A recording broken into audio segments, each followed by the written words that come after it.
by And that. and I guess okay, I guess I can bring in my Moscow minute. I'm not to Oh, get okay. over with early on here, but I was I remember from grad school reading Lenin, and Lenin wrote this essay in 1917 called "Imperialism: The Highest Stage of Capitalism," and his thesis was basically that World War One was an imperialist war between these imperialist powers, and it was an outgrowth of capitalism.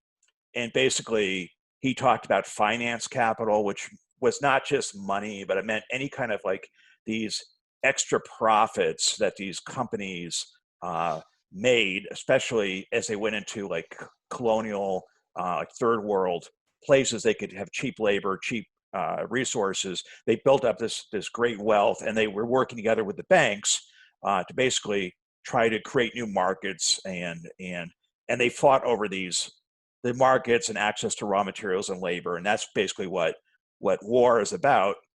And I was asking myself, how relevant is that still to today? Because that was over 100 years ago that he wrote that, and um, I think Lenin, I'm not condoning him, or I'm just saying, for what it's worth, how relevant is it?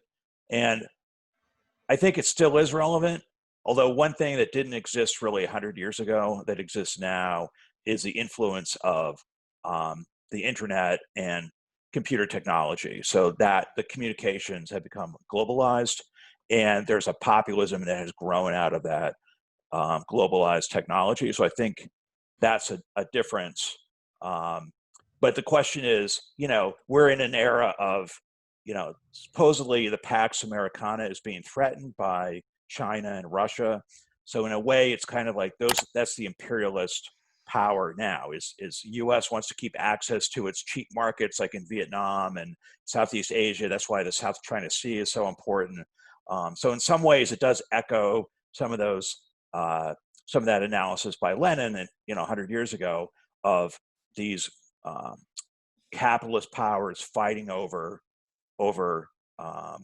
imperial powers fighting over these third world Cheap labor locate cheap labor, sources. and right, and Sure. also it's like keeping the Which, dollar dominant, obviously the petrodollar, yeah. and not And letting go ahead. it has multiple, serves multiple purposes for them, for the rich to keep getting richer and so forth, because basically, if we're um, taking advantage of third world countries for cheap labor, they're churning out, televisions that cost like $150 these days, right? For a flat screen, a smaller flat screen. Right. And then you can pay your workers in the United States some like almost nothing because they can get a flat screen for $150, and even though like, food and shelter costs are quite high, those kind of things they can still get cheaply anyway.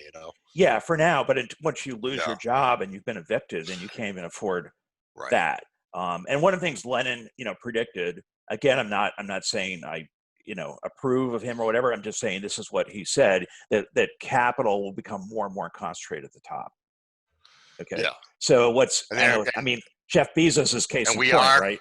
and we are the petri dish. We are we are that experiment of Yeah, well, it's just like, I mean, worse I and don't worse all think the there's time. any kind of like mysterious laws of nature. I mean, that Marx Yeah. kind of saw that there were these laws in the Hegelian sense that, like, that there was inevitable progress of history. I don't know. I don't agree with that necessarily, but I think obviously we've seen this concentration of wealth right at the top, and capitalism, which seems works on a micro level to some extent, where people are productive and they're trying to make something and its labor has become specialized, right? So everyone's not building their own car. Like Right. you kind of work together, and you have a special skill that you can sell in exchange for your labor, in exchange for. You do one thing. You're not like the farmer a couple hundred years ago that knew how to fix his wagon and milk the cow and fix the barn, and right. Absolutely.